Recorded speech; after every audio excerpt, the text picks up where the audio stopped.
Greg Joseph Thompson, well known as Mini Lad, started YouTube in May 2011 as nothing more than a hobby while he was still in high school. He became known for his heavily edited Call of Duty montages, something he clearly seemed to enjoy making. What started as a casual hobby suddenly began to gain real traction, hitting 10,000 subscribers by February 2013, prompting him to drop out of university and pursue YouTube full-time. Around this same period, he began producing Gary's Mod Sandbox videos and joined the Vanos crew, the friend group that helped Gmod and GTA 5 comedy content explode throughout the 2010s. Thanks to Vanos, Mini Lad, whose Gmod persona was the giant Mario, known as Pablo, landed roles in viral series, with one video reaching 12 million views at the time. Once there was a man. His name was Pablo. Pablo was not a very good man. He liked to have sex with small children.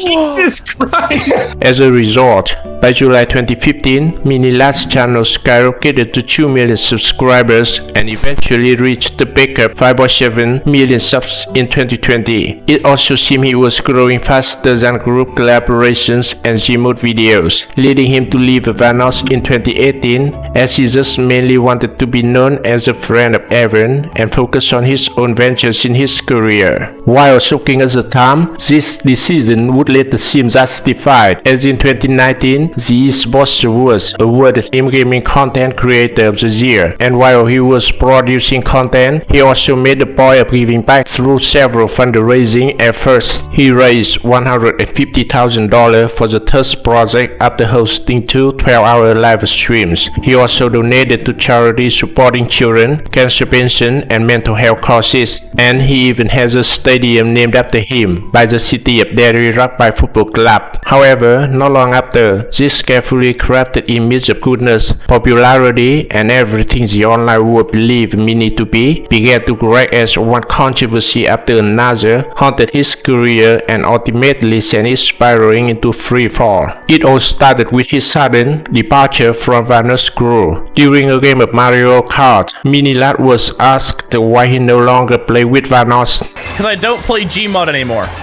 That's all he does. Question done. I'm also breaking off into a solo YouTuber because it's a lot more fun. Later, when he elaborated further, he only made things worse. All they did was play Fortnite and Gmod and then talk shit about other YouTubers. So I said, fuck that. I broke away from that group. I'm doing my own thing. I've never felt better. Talking behind Vanos' back, the group that helped him launch Mini's career was the first sign that something was off with him behind the scenes. It especially didn't sit well with fellow creators. Terrorizer, a core member of Vanos' crew and supposedly Mini's close friend and collaborator, responded on his Minecraft streams. I don't play with the guy lately.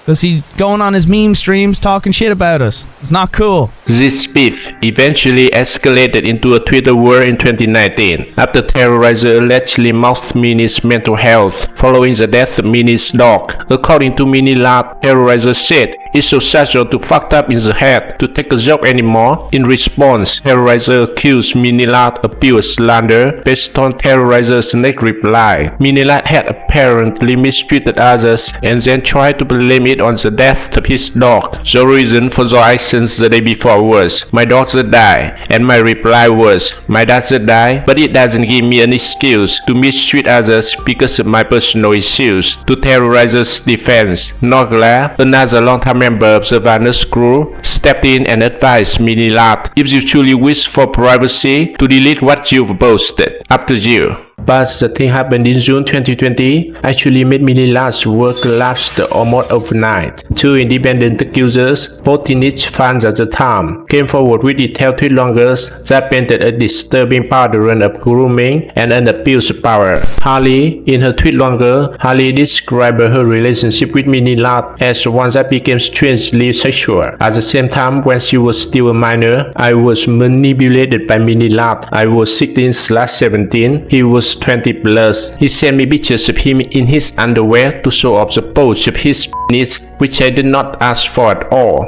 The worst part is, I was not the only person he has done this to. To make things worse, Minnie used his mental health struggles to excuse himself. Harley called it out by saying, "You manipulated me into keeping my mouth shut for so long because I was terrified of what you could do to yourself. You shouldn't have done what you did in the first place, and not excuse your actions with being depressed." Similarly, asked by the name of Bully Baby, released her own tweet longer, exposed the same disturbing pattern Minnie Lat had with her when she was still 17. He asked if I was a virgin, and I said that. He then asked if he could take my virginity, and I told him yes. Things continue to be sexual. We called a few times on Discord, and he asked me for quite often. By this point, Minnie had revealed the kind of person he really was behind the childish and fun gaming commentaries. He was consciously inappropriate with minors, but used his mental health struggles to justify his actions and gain sympathy. Minnie's own ex-girlfriend, Sunny Day, a Twitch streamer, also broke the silence and painted a similar picture to the one described by Harley and us. Although Sunny Day was of legal age during the relationship, her account still reveals the same troubling pattern. At the same time, Harley and Art posted their tweet longest. In June 2020, Sunny Day released the short Twitter statement prompted because of false and damaging rumors circulating that Minnie Lat had raped her. Great didn't rape me, but it was an extremely toxic and manipulative relationship. It was a relief that the rape rumor wasn't true, but her tweet still reveals the same pattern many had shown earlier in the allegations, ones that kept circling back to mental health struggles. At the same time, Sunny Day uploaded a screenshot of their private conversation where Minnie hesitated towards couples therapy during their relationship. This came as a surprise because just 4 months earlier, Minnie had made it clear that he was open about his mental health struggle.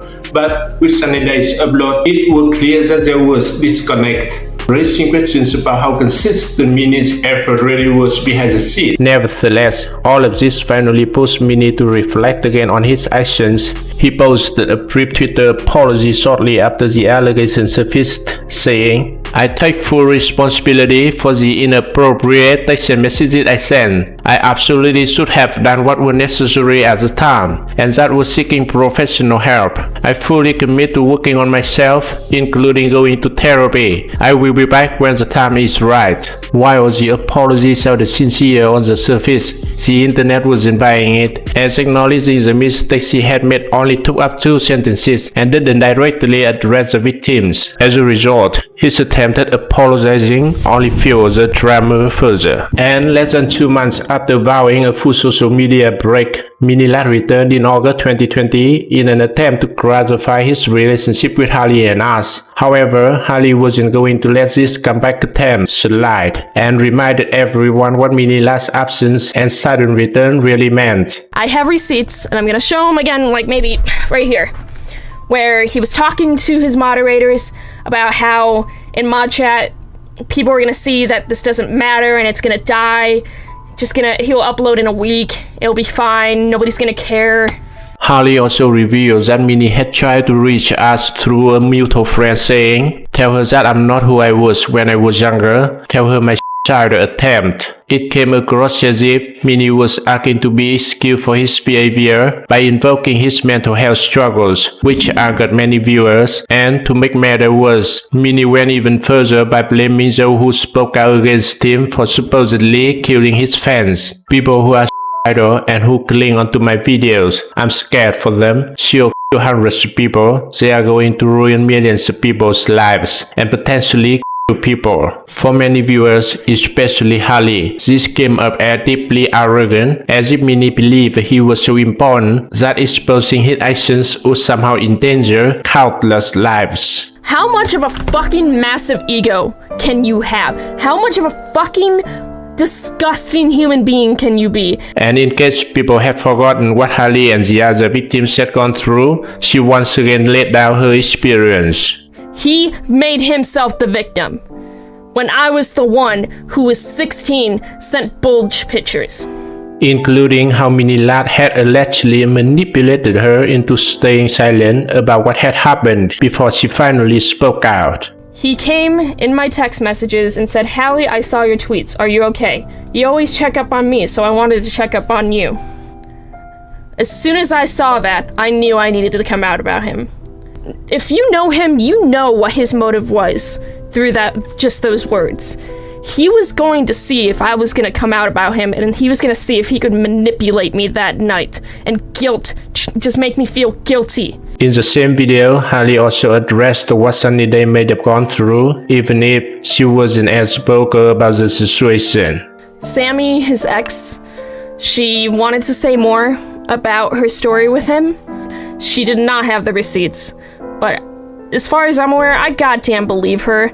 I am not gonna sit here and be that person who disregards a woman's abuse. Taken together, Harley really showed that Minnie really was egocentric and manipulative, and that his absence had been less about accountability and more about waiting for the issue to fade away, without issuing a genuine apology or making real amends to the people he had hurt. For the next several months, the internet continued to condemn Minnie's actions, and finally, in February 2021, Twitch issued a permanent ban on Minnie Lat for the grooming accusation. To add salt to the wound, his short-lived clothing line merch site was also hacked, which felt like the internet's blunt and collectible way of saying Minnie Lat was no longer welcome. And Minnie finally admitted in October 2023 that his YouTube career wasn't just going to work out for him anymore.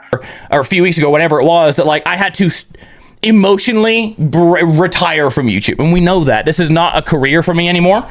So after this, activity on his channel essentially came to a halt. He simply vanished from his own YouTube platforms. The same is true for his Instagram account, where his last post was in December 2023 with photo and footage of him in the gym, which he apparently started working on in 2022. His other platforms are also inactive, but still have the light at the end of the tunnel. In his old videos, a lot of comments want him come back because they miss him. We all make mistakes, but what we need is a chance to correct them, and he is no exception. Let's give him another chance to come back. If you like this video, you will probably enjoy these next ones as well, and don't forget to subscribe.